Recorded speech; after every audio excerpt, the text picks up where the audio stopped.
사도 바울은 육신 안에 매여서 살아가던 거듭나지 못한 자연인의 본성과 그 삶을 따라 살아가던 사람들의 삶의 가치를 증거하면서 육신대로 살면은 반드시 죽을 것이나 영을 쫓아서 살아가는 자는 삶을 얻을 것이다 라고 오늘 본문에서 말씀을 합니다. 그리고 오늘 우리가 읽었던 이 본문을 통해서 하나님의 영을 쫓아서 살아가는 사람들과 또 이 세상의 영을 받아가지고 살아가는 사람들의 그런 차이들도 말씀을 해주고 있습니다.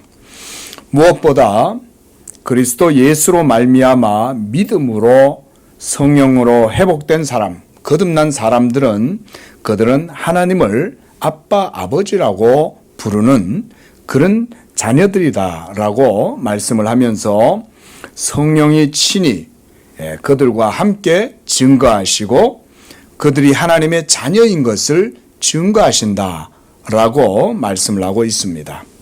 또 17절에서는 자녀이면 상속자고 또 하나님의 상속자다 이렇게 말씀을 합니다.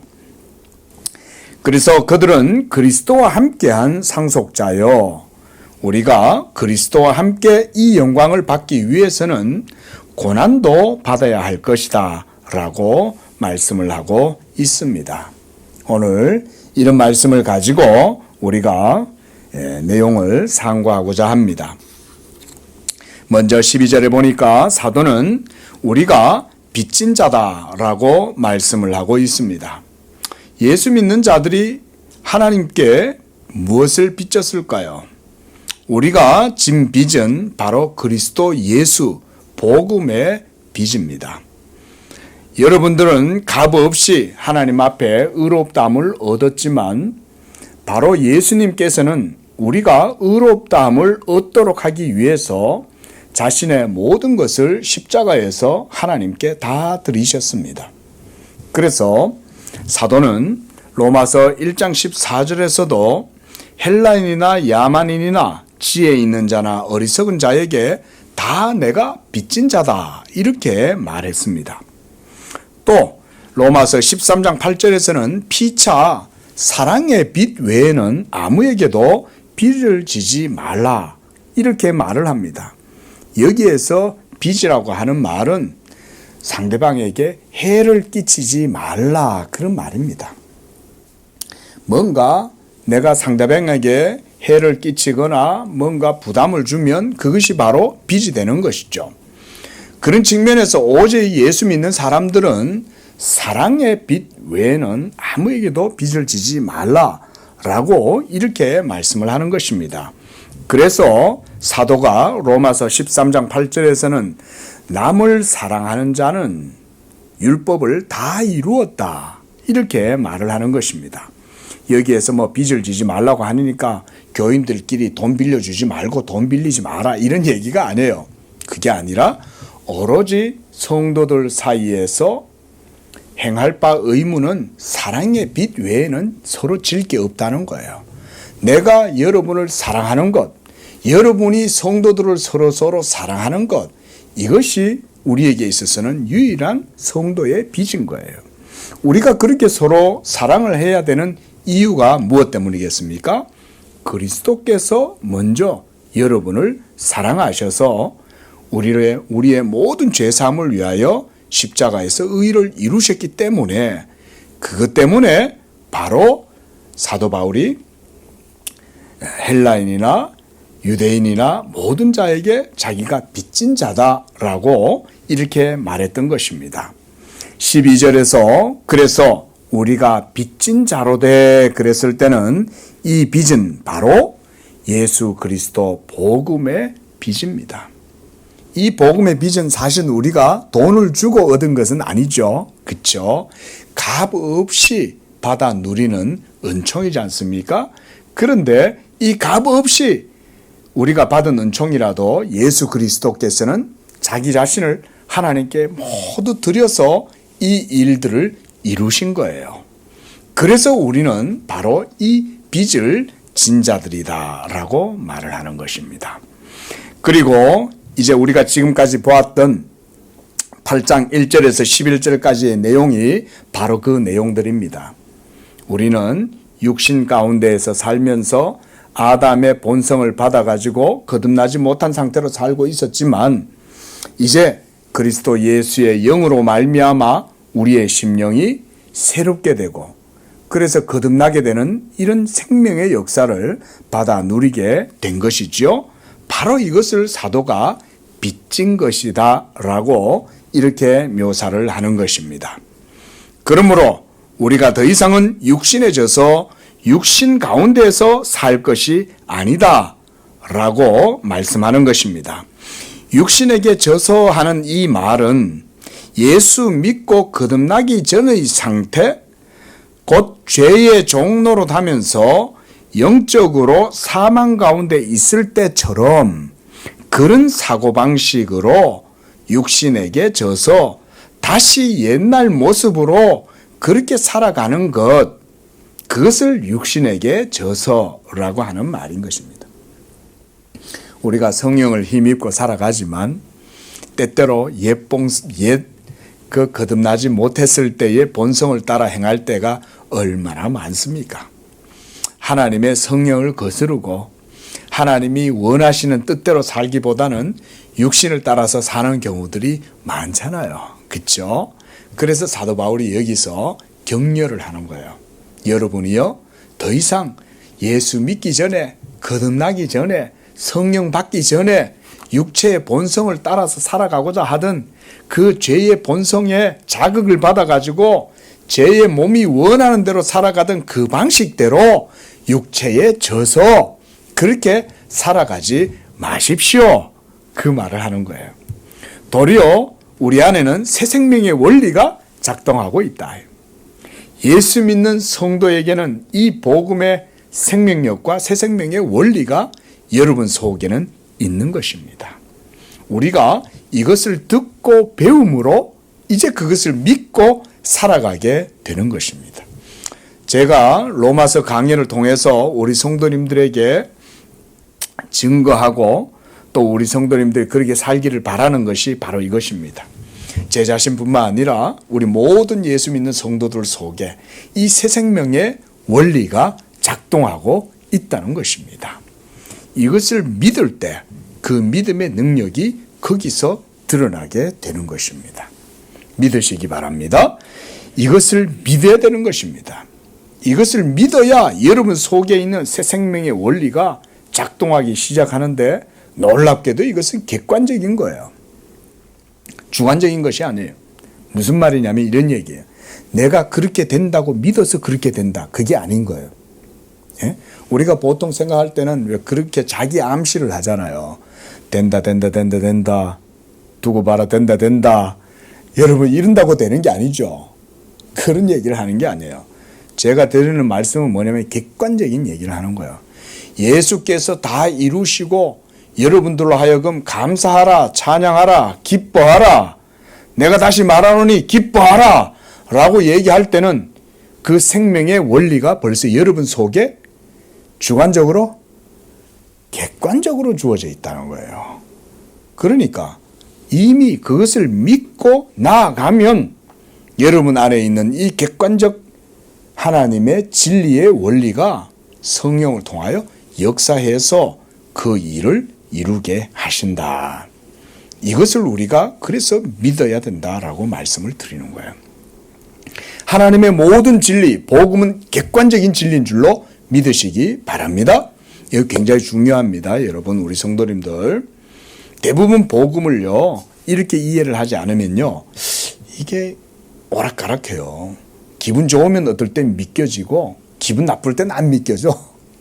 그게 무슨 진리야? 예? 내가 믿을 만한 상황이 되면 믿고, 안 믿을 만한 상황이 되면 안 믿고, 이런 건 진리가 아니에요. 그리고 진리에 대한 참된 믿음도 아니에요.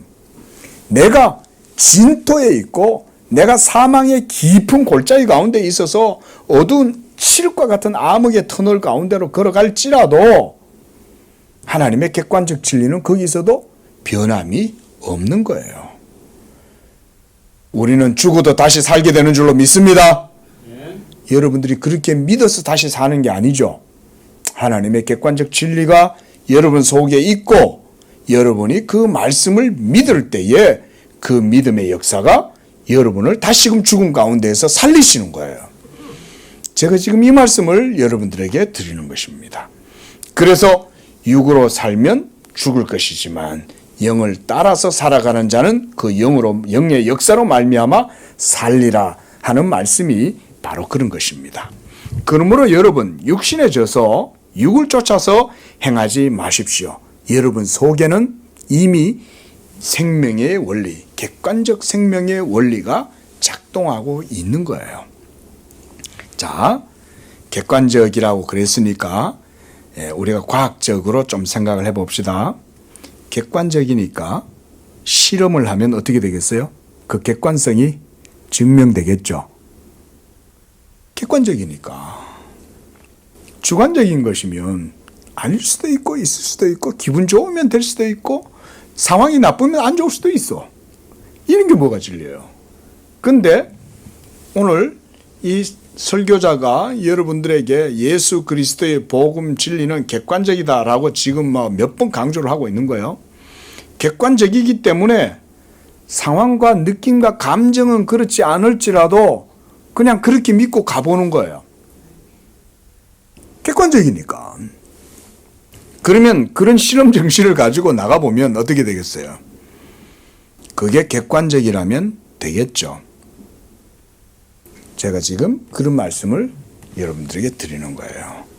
복음은, 우리에게 주어진 복음은 그런 객관적인 거예요. 그래서 여러분이 이 복음의 말씀을 믿고 담대하게 나아가면 하나님이 자기의 말씀을 통해서 그와 같이 일하심이 있다는 거예요. 우리가 이런 것들을 믿고 나아가는 것입니다. 그러므로 육신에게 져서 육신대로 살 것은 아닌 거예요. 육신의 그 모습은 우리가 이전에 봤습니다. 그렇죠? 성령을 거스르고 하나님의 계명을 거스르는 것이 바로 여러분 속에 있는 죄의 몸의 본성이에요.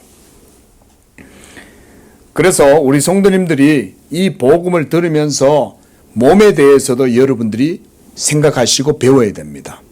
여러분의 몸입니다. 여러분의 몸.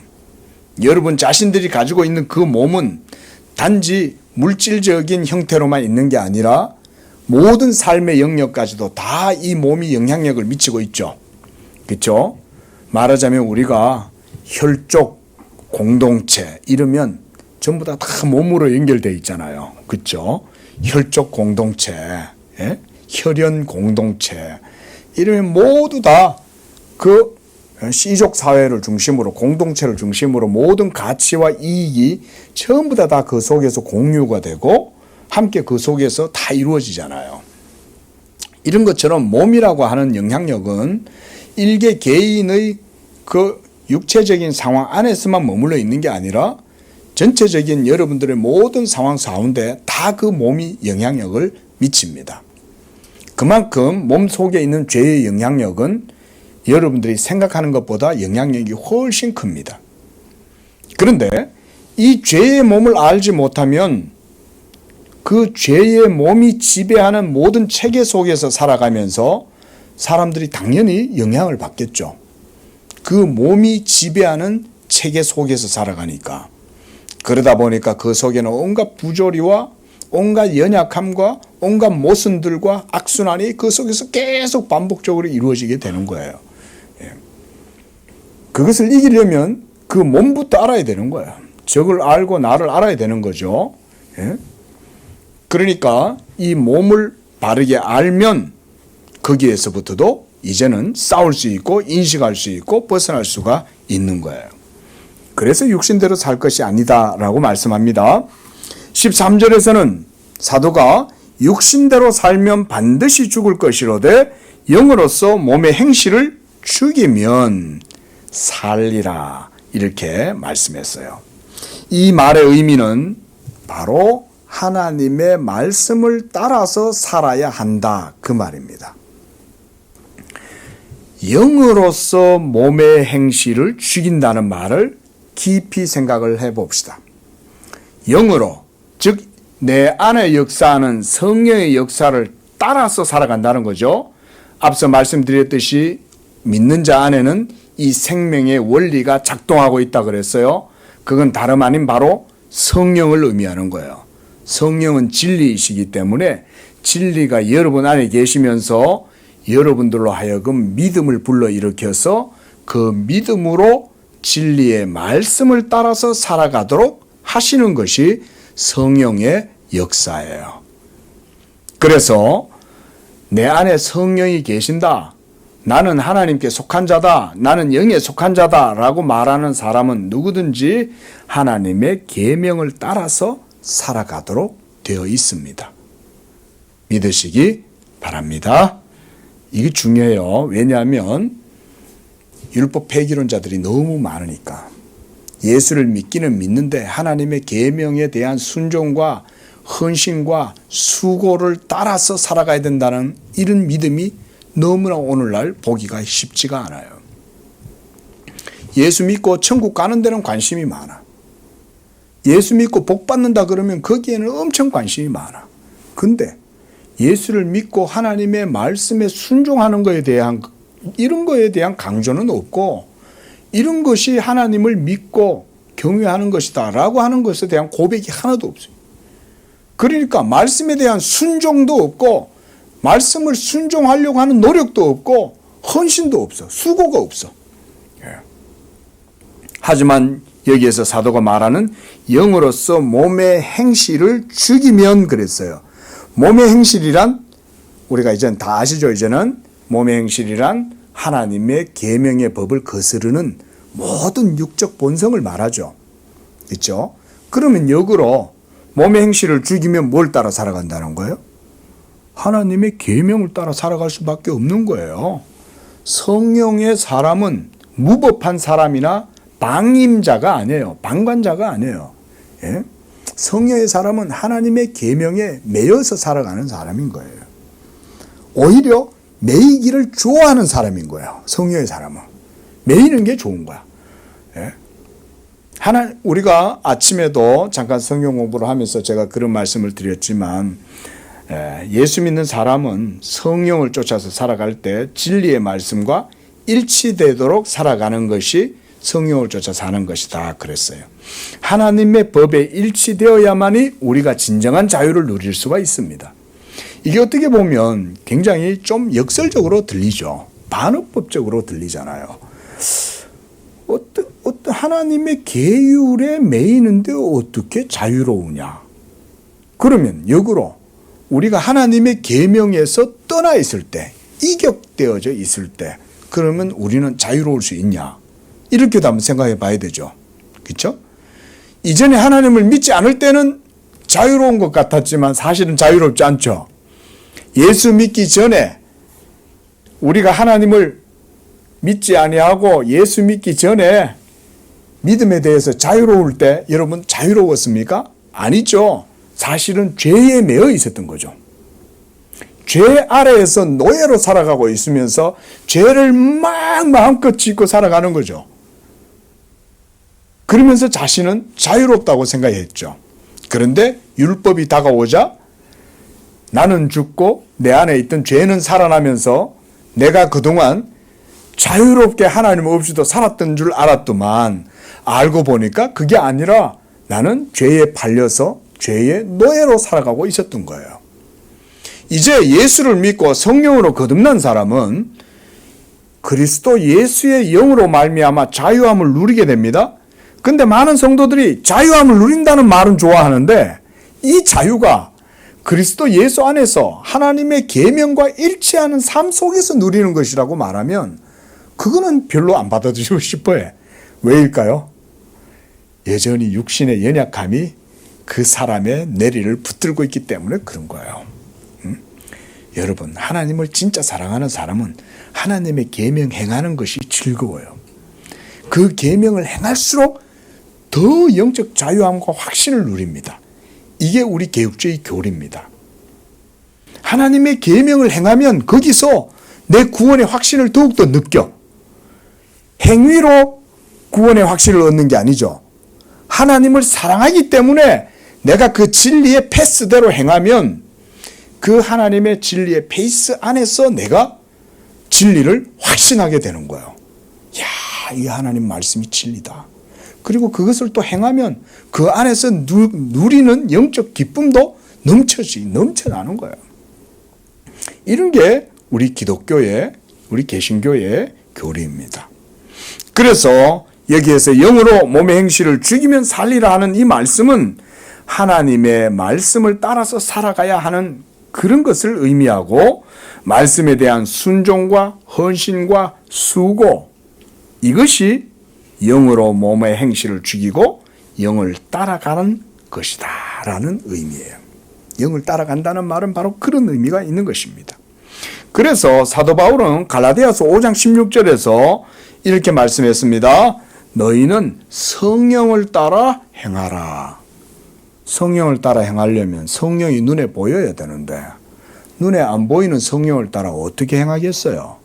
이 말은 이미 성령이 여러분 안에 내적 원리로 여러분 안에 딱 장착되어 있기 때문에, 성령이 우리 안에 거하시기 때문에 이 내적 원리를 따라서 믿음으로 살아가면, 그 말이에요.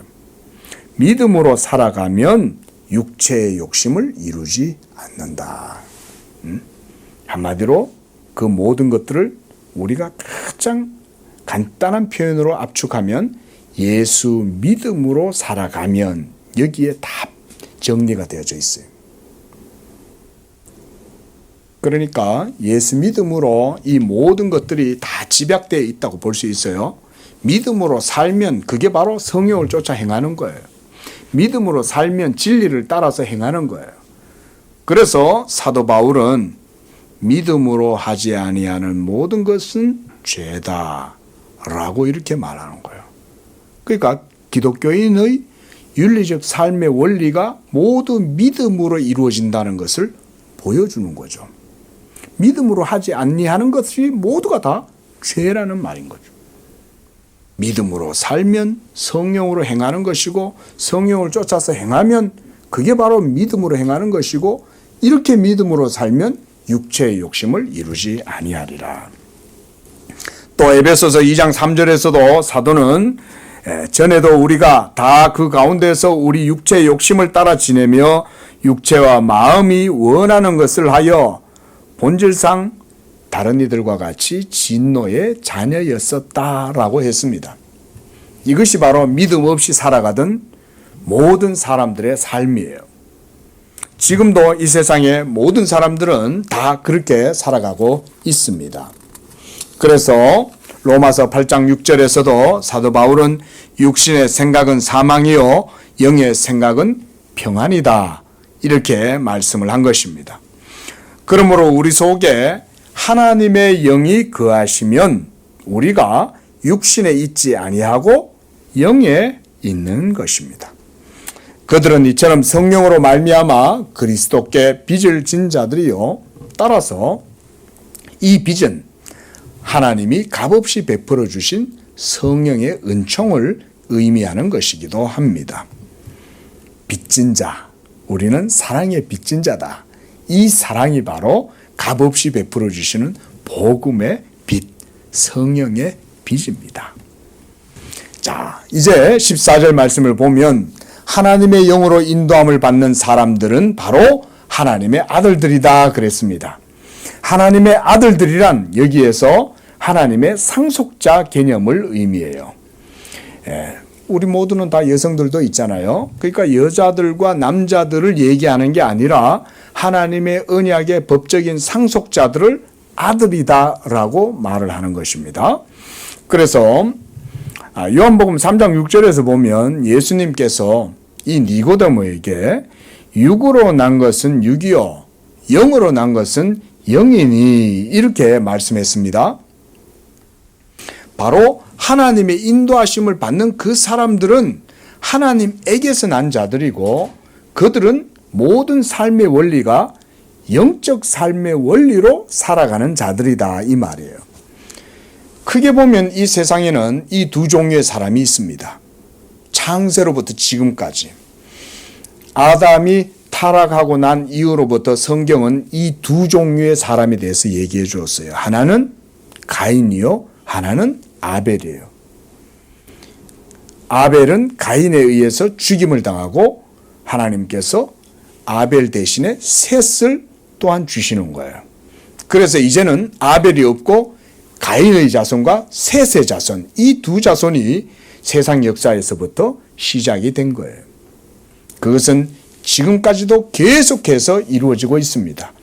지금 오늘날 시대에는 어떤 형태로 드러나 있을까요? 세상은 세상의 자녀들, 세상에 속한 자들이 있지만 이 땅 가운데 하나님께 속한 자들은 누구예요? 교회죠. 이 땅에 세워진 교회가 말하자면 셋의 경건한 후손들이라고 할 수가 있는 거예요. 아브라함의 자손들. 하나님께서 이 세상 가운데에서 자기의 영광을 위하여 여전히 경건한 자들을 만들어내시는 거예요. 예. 그들이 바로 여러분들인 줄로 믿으시기 바랍니다. 여러분들이 이 세대 가운데에서 하나님께 부름받은 경건한 셋의 자손들, 아브라함의 자손들인 거예요. 그들이 바로 영으로 난 자들입니다. 그래서 14절에 영으로 인도함을 받는 사람, 바로 이 사람들이 성령의 사람이요 하나님에게서 난 자들입니다. 여러분들의 육적인 태생은 다 아담에게서 났죠. 그렇죠? 우리 모두는 다 육적으로는 아담의 후손들이에요. 그런데 아담의 후손들 중에서도 하나님께서 택하신 자들이 있는 거예요. 이 택하심을 입은 자들은 모두가 다 하나님에게서 난 자들인 거예요. 그래서 우리는 땅에서 태어났어도 여러분들의 내면에 있는 새로운 사람, 그 새 사람은 하늘로부터 난 것입니다. 그래서 여러분들의 존재를 예수 그리스도로 말미암아 하나님이 이 땅 가운데 새 생명의 존재로 산출하신 거예요. 성경은 이렇게 우리에게 증거합니다. 그러니까 여러분들의 모든 생명의 근원은 누구하고 연결되어 있겠어요? 예수님하고 연결되어져 있는 거예요. 예수 그리스도께서 우리를 낳으시기 위하여 십자가에서 그 모든 진통을 다 겪으신 거예요. 그래서 십자가에서 객관적인 의를 이루시자 그 의로 말미암아 이제 이 땅 가운데 새 생명의 존재들이 다 그들이 바로 그리스도 예수 안에서 만세 전에 하나님께서 택하신 자들, 미리 아신 바 된 자들이다. 자, 성령의 인도함을 받는 사람은 진리에 대한 이러한 믿음의 증거를 갖고 있습니다. 한번 따라해 보겠습니다. 믿음의 증거. 믿음의 증거라는 말은 깊은 표현입니다. 자, 먼저는 말씀드렸듯이 내가 하나님 안에 있다는 것에 대한 확신을 갖는 거예요. 이 믿음의 증거를 가진 사람은. 왜냐하면 그들 속에는 뭐가 있으니까? 진리의 성령이 계시기 때문에. 진리의 성령은 주관적 아니라 그랬습니다. 물론 신학에서는 우리가 주관적인 감화다 이런 표현을 쓰긴 하지만 성령 그 자체는 진리시기 때문에 성령 그 자체는 실체인 거예요. 실체시기 때문에 성령은 객관적인 존재지 주관적 존재가 아니세요. 다만 그분이 여러분 속에서 효력을 불러일으키실 때는 다만 신학에서는 주관적 효력이다 이렇게 말은 해요. 하지만 성령 그분 자신은 진리시죠. 그분이 여러분 속에서 생명의 원리로 작용하고 계실 때 주관적 효력을 불러일으키시긴 하는 거예요. 하지만 그분은 바로 객관적 실체시죠. 그렇기 때문에 여러분 안에 믿음의 증거를 갖게 되는 거예요. 자, 어떤 분들이 저한테 그런 질문을 많이 해요.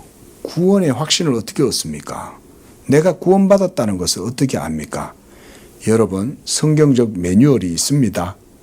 그리고 간단합니다. 복잡하지 않습니다. 여러분들에게도 똑같이 적용되는 말씀입니다. 여러분들이 내가 구원받은 백성이고 하나님의 백성이고 성령이 내 안에 계신다는 거 여러분들 확인하려면 어떻게 하면 좋을까요? 잘 들으세요. 구원의 확신을 얻는 것은 객관적으로 기록되어진 이 계시의 말씀을 여러분들이 읽고 배울 때 거기에서 얻게 됩니다. 왜냐하면 성경이 객관적인 것이니까. 성경이 객관적이니 이 성경을 기록하신 성령님도 여러분 안에서 이 성경을 증거하실 수 있는 거죠. 성령이 이 성경을 기록하셨으니까. 그 기록자가 여러분 안에 계시는 거예요. 그러니까 그 기록자께서 이 성경을 여러분들이 읽을 때 이 성경의 말씀이 나에 대해서 얘기하고 나의 주 예수 그리스도에 대해서 보여준다는 것을 성경을 읽음을 통해서 확인하는 거예요. 여러분 그거 외에는 다른 데서 우리가 구원의 확신을 얻을 수 있는 방법이 없어요. 객관적으로 내가 구원 얻은 백성이다라는 것은 성경을 통해서 믿음으로 확신을 가지게 되는 거예요. 그 믿음의 확신만이 내 구원에 대한 확실한 증거를 얻게 되는 것입니다. 그러니까 여러분 우리가 이런 걸 이제 검증해 볼 수 있죠. 성경에서도 네가 그리스도 안에 있는가 그리스도 밖에 있는가 확증하라 그랬잖아요. 확증할 때 그러니까 어떻게 확증하냐 이거예요. 기록된 말씀을 통해서 우리가 확증을 가질 수밖에 없어요. 성경에 기록된 말씀이 아니면 우리는 객관적 의에 대한 증거를 우리 안에서 가질 수가 없고 어떤 주관적 경험이나 어떤 체험이나 이런 것들을 가지고는 절대 우리가 확신에 이룰 수가 없습니다. 그래서 이 믿음의 증거를 가지고 있는 사람들은 자기가 하나님께 속한 자라는 것을 성경에 기록된 말씀을 통해서 알아요. 그러니까 우리가 성경을 배우고 성경을 읽고 성경을 항상 말씀을 듣고 그 가운데 거하려고 힘써야 돼요. 그리고 이 말씀을 읽으면 성령이 여러분 안에서 이렇게 감화를 해주셔요. 그래서 감화해 주셔가지고 여러분들의 정서가 이 말씀과 동해가지고 이 말씀을 읽을 때 이 말씀이 곧 나에게 주시는 말씀이라는 확신을 가지는 거예요. 해보시기 바랍니다. 지금도 뭐 우리 다 성경을 열심히 잘 읽고 계시지만 그렇게 말씀을 읽는 가운데 여러분들이 거기서 믿음의 증거를 취하는 거예요. 그러니까 믿음의 증거란 주관적인 표현이 아니죠. 객관적 표현인 거예요. 그래서 제가 조금 뭐 교리적인 표현이지만 객관성이라는 것을 강조를 많이 하는 거예요. 예수의 2000년 전에 죽으신 그 죽으심도 역사상의 죽음이에요. 역사적 객관성이 있는 거예요. 역사적 사실이니까. 동시에 그의 죽음의 효력도 우리에게는 객관적인 거예요. 예수가 죽으셨으니 우리 죄를 대신해서 속전을 치르신 거잖아요. 대리적 속전을 치르신 거 아니에요? 값을 주고 물어주었단 말이에요. 여러분들의 죄값을. 그때 그것도 객관적으로 그렇게 이루어진 거예요. 이렇게 복음을 생각해야 돼요. 오늘날 복음이 너무 주관적인 이런 표현들이나 그런 것에 뭐 키에르 케고르라든지 뭐 이런 사람들 때문에 슐라이 마흔이 이런 사람들 때문에 너무 복음을 주관적인 것으로만 생각하는 게 많아요. 저는 이게 마귀의 역사라고 개인적으로 그렇게 봅니다. 이게 마귀의 역사예요. 왜 주관적인 걸 강조해요? 객관적인 걸 강조해야지. 왜 있는 걸 없다고 그래? 맞잖아요. 사기꾼들이 뭐라고 그래요? 요즘 그 뭐죠? 요즘 엄청 유행하는 사기꾼들, 집 전세 사기꾼들 있잖아요. 완전 전세 왕들 있잖아요. 집도 막 수백 채씩 가지고 있고 이런 사람들이. 세입자들한테 거짓말 칠 때 그런다는 거예요. 없는 걸 있는 것처럼 얘기한다는 거예요. 뉴스를 보니까. 그러니까 그걸 가만히 듣고 있으면은 이 세입자들도 그 말에 홀리는 거야. 없는 거를 너무 있는 것처럼 얘기하니까. 여러분, 객관적인 것은 있죠. 이 세상의 풍조 자체가 오늘날의 철학적 여러분들이 살아가시는 시대적 풍조 자체가 객관성을 무시하는 시대입니다. 오늘날은. 그러나 여러분 속지 마십시오. 변하지 않습니다. 여러분 세월이 바뀐다고 지구가 거꾸로 돕니까? 절대로 안 바뀌죠. 그렇죠. 객관적인 것은 반드시 있어요.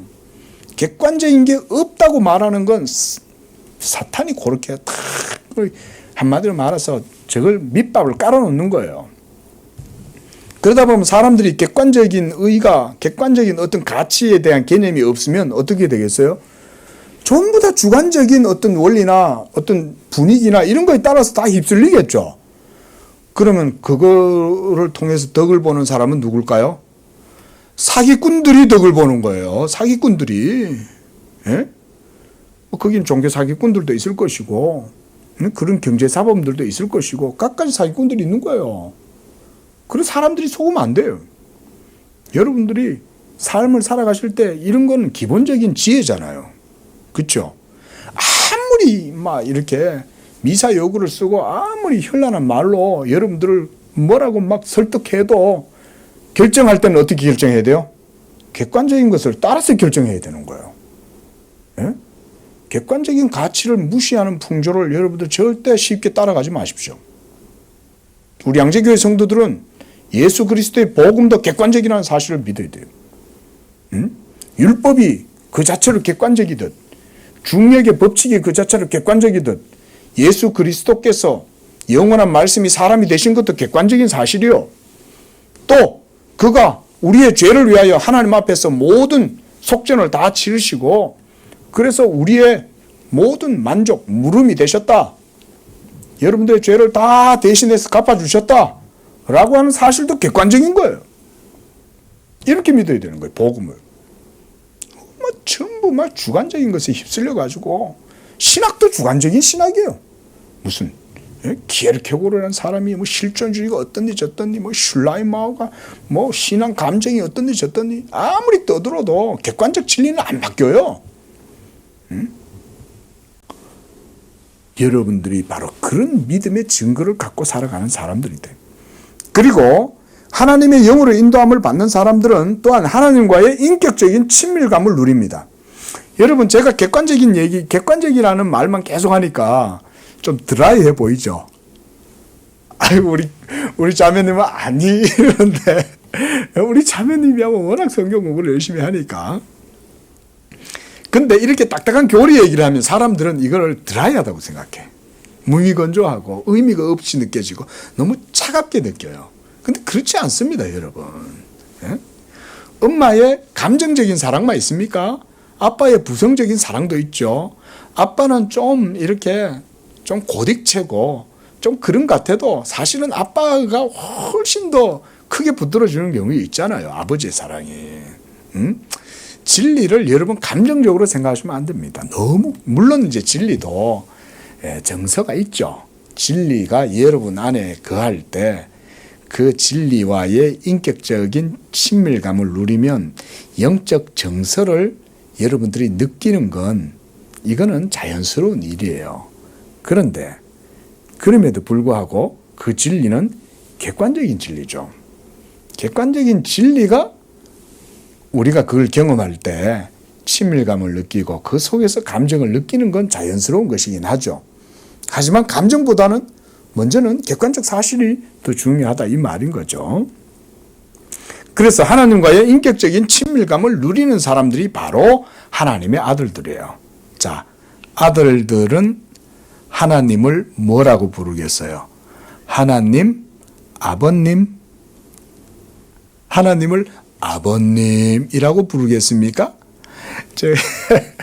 예전에 있었던 교회에 어떤 장로님이신데 지금은 장로님이시죠. 그때는 집사님이셨는데 이분이 나오더니 제가 하나님 아버님께 찬송을 드리겠습니다. 이런데 그 말이 안 잊혀져요. 하나님을 공경한다는 의미에서 아마 하나님을 아버님이다 라고 이렇게 그분이 하신 것 같은데 그렇게 또 나빠 보이진 않는데 그러나 여러분 좀 더 하나님과 가까운 표현은 하나님 아빠죠. 그렇죠? 아빠 이거잖아요. 여러분 아브라함 할 때 그 아부도 아빠의 어원을 가지고 있습니다. 아브라함은 모든 민족의 아비잖아요. 그래서 아브라함인 거예요. 하나님은 또한 아빠죠. 아빠와 엄마는 만국 공통 아닙니까? 그렇죠? 파파, 마마 이거 만국 공통어죠. 하나님도 우리에게는 아빠가 되시는 거야. 예수 믿는 사람들은. 근데 아빠라고 부를 수 있는 이유는 성령이 그들 안에 계셔야 이게 가능한 거예요. 하나님을 아빠라고 확신할 수 있는 사람은 성령이 그 속에 있어야만 가능해요. 성령이 없는 사람은 하나님이 아직까지는 아버님 같대. 하나님이 계시긴 한 것 같긴 한데 나의 아버지가 맞나? 오늘 이 말씀 들으면서 우리 성도님들도 하나님을 다시 한번 생각해 보시기 바랍니다. 하나님은 나의 아버지시냐? 이 아버지의 그 부성적인 자애로우심, 이런 것들을 여러분들이 느끼고 있는지 생각해 보시기를 바랍니다. 그래서 15절에서도 너희가 무서워하는 종의 영을 받지 아니하고 양자의 영을 받았다. 그래서 우리가 아빠, 아버지라고 부르짖는다 말씀합니다. 자, 종의 영과 양자의 영을 사도가 이 15절에서요, 지금 이제 대조적으로 이렇게 보여주는데요. 우리 갈라디아서 4장 말씀 한번 잠깐 보겠습니다. 갈라디아서 4장 21절 한번 찾아보시기를 바랍니다.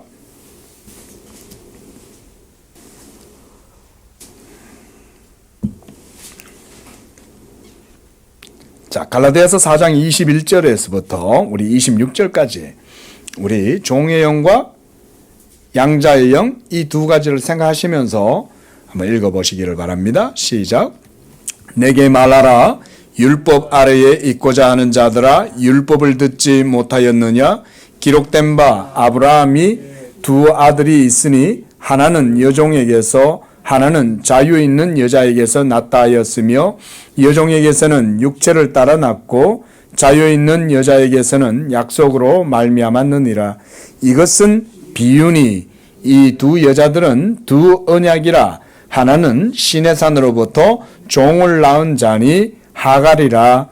이 하갈은 아라비아에 있는 시내산으로서 지금 있는 예루살렘과 같은 곳이니 그가 그 자녀들과 더불어 종 노릇하고 오직 위에 있는 예루살렘은 자유자니 곧 우리 어머니라. 누구겠어요? 우리 어머니? 사라. 아브라함의 이름은 열국의 아비고 사라의 이름은 열국의 어머니입니다. 그러니까 아브라함과 사라가 함께 이 하나님의 언약의 유업을 받은 거예요. 아브라함만 조상이 아닙니다. 엄밀히 말하면 사라도 아브라함과 함께한 언약의 동반자예요. 그리고 그 언약의 유업을 사라가 같이 받은 거예요. 아브라함과 함께. 그래서 이 두 약속에 바로 아브라함과 사라, 여기에 의해서 믿음의 자손인 이삭이 태어나잖아요. 그래서 사라에게서 난 자라야 약속의 씨가 되는 거죠. 그러니까 하갈에게서 난 이스마엘은 약속의 씨가 아니죠. 그렇죠? 그래서 이 표현을 가지고 사도 바울도 비유적으로 설명을 하는 거예요. 바로 하갈과 사라. 하갈은 사라의 몸종이죠. 종이잖아요. 그러니까 이 몸종에게서 난 이스마엘은 언약의 상속자가 아니죠. 그죠? 언약의 상속자는 누구에게서 나야 돼요? 사라에게서 나야 언약의 상속자가 되는 거죠. 그런데 이 사라가 믿음이 없어가지고 막 남편한테 하갈을 밀어 넣어가지고 나는 이제 나이 많아갖고 애를 못 낳으니까 내 저 몸종한테서부터 애를 낳아갖고 그 아이를 우리 기업에 당신의 기업의 후사로 삼읍시다. 이래가지고는 그냥 하갈을 남편한테 밀어 넣어갖고는 이 하갈이 이스마엘을 낳은 거 아니에요? 그런데 하나님이 뭐라 그래요? 이스마엘은 너의 상속자가 아니다 라고 얘기하는 거예요. 그래서 나중에 이삭이 태어나고 난 다음에 하갈과 이스마엘을 하나님이 내보내시죠. 나중에 이스마엘이 자라서도 아브라함의 그 재산이라든가 이런 것들을 상속받지 못합니다. 그래서 이스마엘이 이삭의 모든 그 지경에서부터 아브라함의 지경에서부터 떠나가지고 다른 데 나가서 살게 합니다. 그래서 이삭이 유업으로 받아야 할 아브라함의 그 모든 상속권에 침해를 당하지 않도록 일부러 멀리 보내버립니다. 물론 그것은 비유적이고 상징적인 모형적인 의미를 가지지만 하나님이 그렇게 하시는 데는 중요한 이유가 있는 거죠. 하갈이 자기 아이하고 데리고 가가지고는 그 막 쫓겨날 때 아브라함이 얼마나 고민했겠어요. 그죠? 예? 이스마엘이라도 서자라도 아들이잖아요. 자기 혈육인데 자기 자식이 이제 저 밖에 나가면 얼마나 고민이 되겠어요? 근데 하나님이 아브라함에게 말씀하는 거예요. 아브라함아, 고민하지 말고 하갈과 이스마엘을 내보내.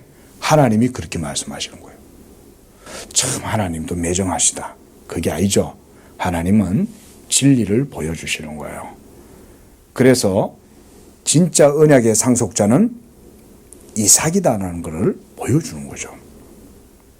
그리고 그 아브라함의 믿음의 기업을 상속받는 자는 믿음이 없이는, 약속이 없이는 그 하나님 나라를 상속받을 수 없다는 것을 이걸 통해서 보여주는 거예요. 그래서 바울은 갈라디아서 4장 우리가 읽었던 그 본문에서도 이 두 사람을 비유적으로 보여주는 거예요. 하나는 자유하는 여자고 하나는 종의 여자다. 그래서 두 언약이다. 두 언약이란 시내산에 있는 율법 언약과 또 하나는 복음 언약을 말하는 거예요. 이 두 가지를 비유적으로 보여주는 것입니다. 그래서 우리가 갈라디아서 4장 28절에 보면 곧 설명해 놨어요. 형제들아, 너희는 이삭과 같이 약속의 자녀라. 그러나 그때 육체를 따라 난 자가 성령을 따라 난 자를 박해한 것 같이 이제도 그러하다. 성경이 무엇을 말하느냐? 여종과 그 아들을 내쫓으라. 여종의 아들이 자유 있는 여자의 아들과 더불어 뭘 얻지 못해요? 유업을 얻지 못하리라라고 얘기하는 거예요. 이 유업이 바로 하나님 나라의 유업이죠. 성도들이 차지해야 될 유업입니다. 여러분, 하나님께서 자기의 택한 백성들, 자기의 자녀들이 누리게 될 이 영적인 유업을요, 세상에 믿지 아니하는 자들이 아무렇게나 누리도록 안 내버려 두십니다.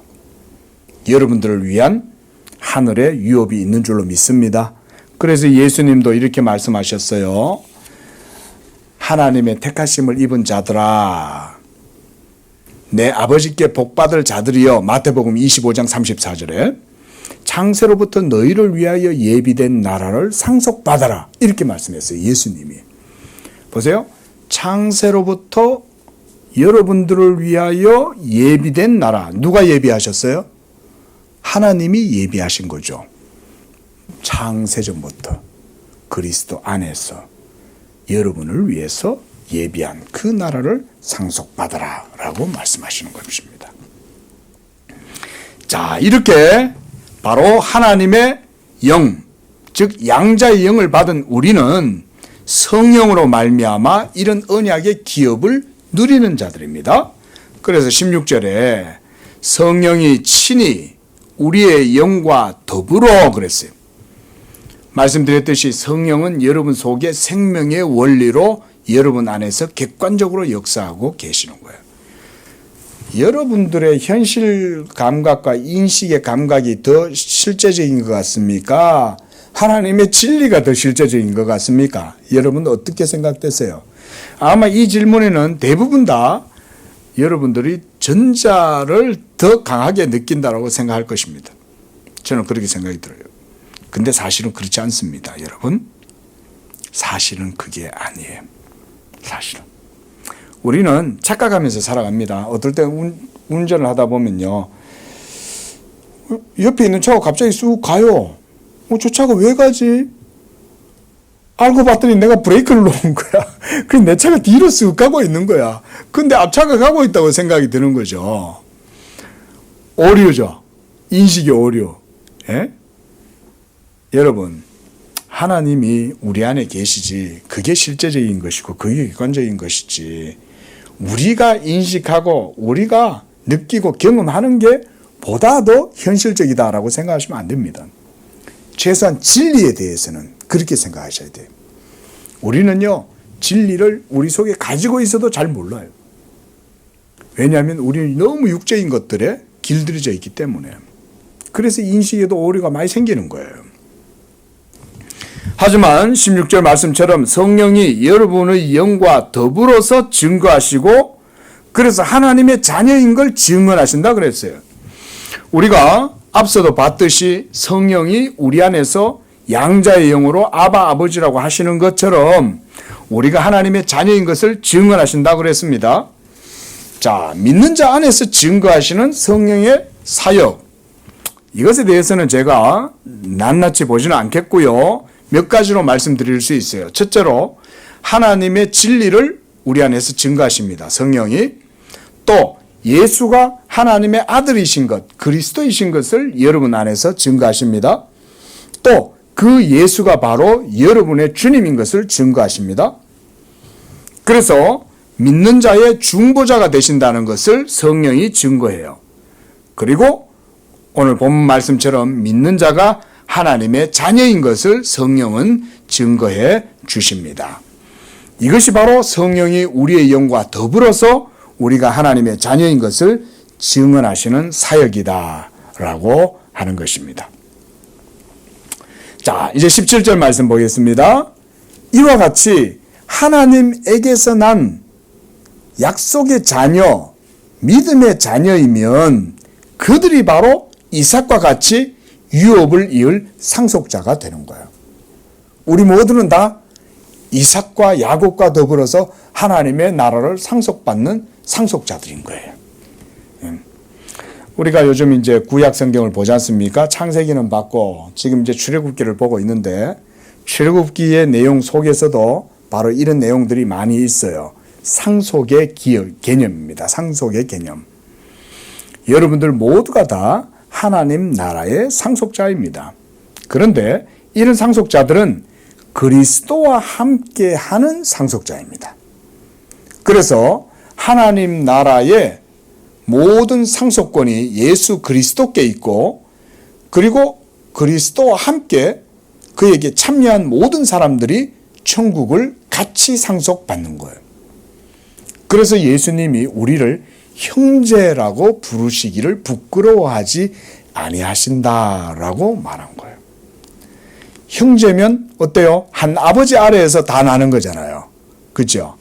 그리고 한 아버지에게서 났으므로 그 아버지의 모든 재산들을 유업을 다 상속받을 거 아니에요. 그렇죠? 그래서 예수님을 우리 모든 믿는 자들의 맏형이다. 맏이다. 이렇게 말해요. 예수님은 맏이고 우리는 예수님과 한 형제고 그래서 예수님과 함께 하나님 아버지의 나라를 유업으로 상속받는 것입니다. 자, 사도 바울이 이제 말씀을 맺겠습니다.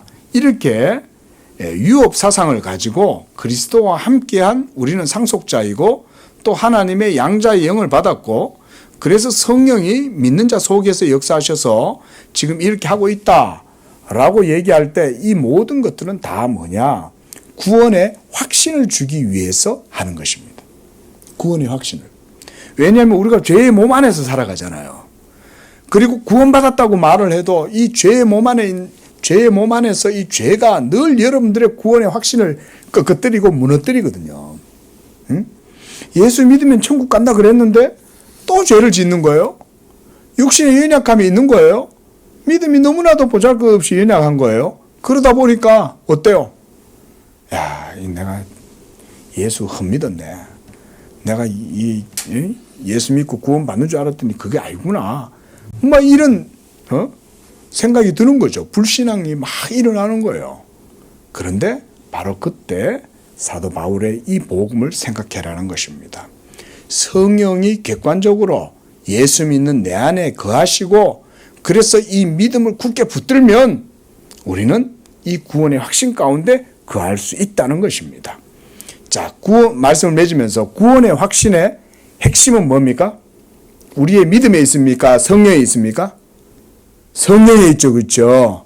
성령이 역사하셔서 우리의 믿음을 일으키고 그 믿음으로 우리가 내적인 증거를 가지니까. 자, 교리적인 설명이에요. 성령이 우리 믿음의 증거의 본질이에요. 성령이 거하셔야 우리가 이 구원의 확신을 가질 수가 있는 것입니다. 사랑하는 성도 여러분, 우리 모두는 믿음으로 그리스도와 함께하는 언약의 상속자들입니다. 천국은 여러분들을 위하여 예비되어져 있습니다. 이 천국은 믿음으로 그 기업을 누리는 것입니다. 성령이 우리 안에 계십니다. 이걸 믿고 이 한 주도 담대하게 살아가시면서 이 하나님의 언약의 기업을 여러분의 삶 속에서 누리게 되시기를 축원을 드립니다. 기도하겠습니다. 자비로우신 하나님 아버지,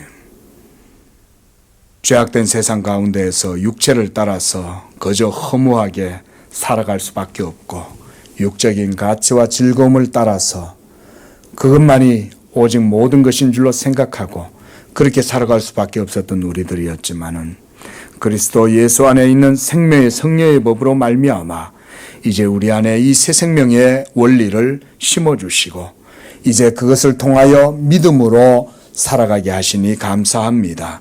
우리 양재교회 성도들 이제는 육을 쫓아 살지 아니하고 영을 쫓아 살아감으로 더 이상 사망에 매여 있지 아니하고 자유함 가운데에서 하나님이 기뻐하시는 복된 삶을 살게 하시고 하나님을 아바 아버지라 부르면서 그 가운데에 이 복음의 확신을 갖고 담대함으로 하나님의 계명을 힘써 순종하고 열정을 다해서 수고하고 헌신하는 그런 우리 모든 성도들 되도록 도와주시옵소서. 무엇보다 우리 양재교회 성도들이 하나님의 계명을 따라 믿음으로 살고자 할 때 주여 성령으로 역사하여 주시고 그 계명의 말씀을 따라 행할 때 확신도 더하여 주시며 무엇보다 하나님의 보증과 인치심이 함께 있어서 주의 계명에 순종할 때 하나님의 복음의 능력이 역사하시고 그래서 그것을 통해서 놀라운 복음의 탁월함도 경험하고 하나님의 기업의 그 부요함과 풍성함을 우리 성도들의 언약의 삶을 통해서 누릴 수 있도록 축복하여 주시옵소서. 예수님의 이름으로 기도합니다. 아멘.